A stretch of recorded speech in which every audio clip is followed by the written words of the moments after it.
یہ گھر شہر کے بالکل بیچ میں تھا، لیکن پھر بھی بالکل اکیلا سا تھا۔ لوگ اس گلی سے گزرتے ہوئے اپنی رفتار تیز کر لیتے تھے، کیونکہ اس گھر کے بارے میں مشہور تھا، یہ گھر آوازوں سے زندہ ہے۔ میرا نام ہے سلیمان، میں ایک ریئل اسٹیٹ فوٹوگرافر ہوں۔ پرانے اور ویران گھروں کی تصویریں لینا میرا کام ہے۔ ایک دن مجھے اس گھر کی فوٹوگرافی کا آرڈر ملا۔ مالک نے صرف اتنا سا کہا، شام سے پہلے نکل جانا اور اکیلے ہی جانا بہتر ہے۔ میں ہنس دیا۔ گھر کے دروازے کھولتے ہی ایک ٹھنڈا ہوا کا جھونکا آیا، لیکن عجیب بات یہ تھی، ہوا کے ساتھ سرگوشی بھی تھی، جیسے کوئی بہت آہستہ سے کہہ رہا ہو، آپ آ گئے ہو، آپ آ گئے ہو، آپ آ گئے ہو۔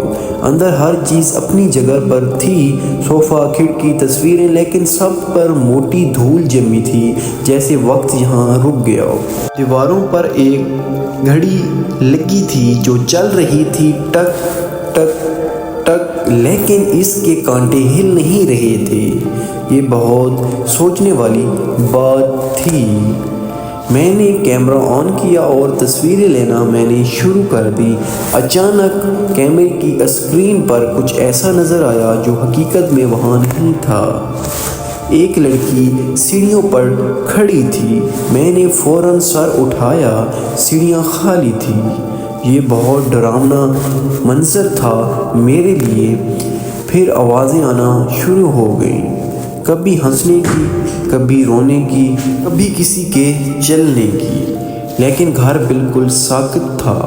میں نے خود سے کہا، یہ پرانا گھر ہے۔ اوپر والے کمرے میں ایک بڑا سا آئینہ تھا۔ میں جیسے ہی اس کے سامنے کھڑا ہوا، آئینے میں میرا عکس پیچھے کھڑا تھا، لیکن میں نے تو بالکل ساکن تھا۔ آئینے والے، میں نے آہستہ سے منہ ہلایا، اب بولنے کی باری تمہاری ہے۔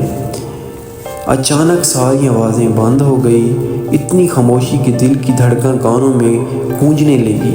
پھر ایک آواز آئی، بالکل کان کے پاس، اس گھر میں جو بولتا ہے وہی یہاں رہتا ہے۔ میں نے منہ بند کر لیا، سانس بھی آہستہ لینے لگا۔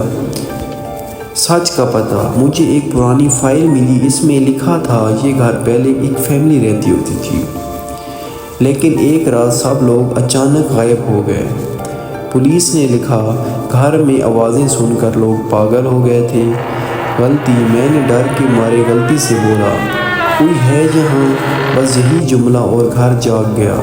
دروازوں سے آوازیں آنے لگیں، سیڑھیاں خود چلنے لگی، دروازے بند ہو گئے۔ ہر طرف ایک ہی آواز تھی، تم نے سنا، اب تم بھی سنو، تم نے سنا، اب تم بھی سنو۔ میں کسی طرح دروازہ توڑ کر باہر نکلا، پسینے میں بھیگا ہوا، کانپا ہوا، لیکن جو میں نے اپنی فوٹوگرافی چیک کی، ہر تصویر میں صرف گھر تھا، اور آخری تصویر میں خود آئینے کے اندر قید تھا، اور باہر کھڑا کوئی اور کیمرہ پکڑ مسکرا رہا تھا۔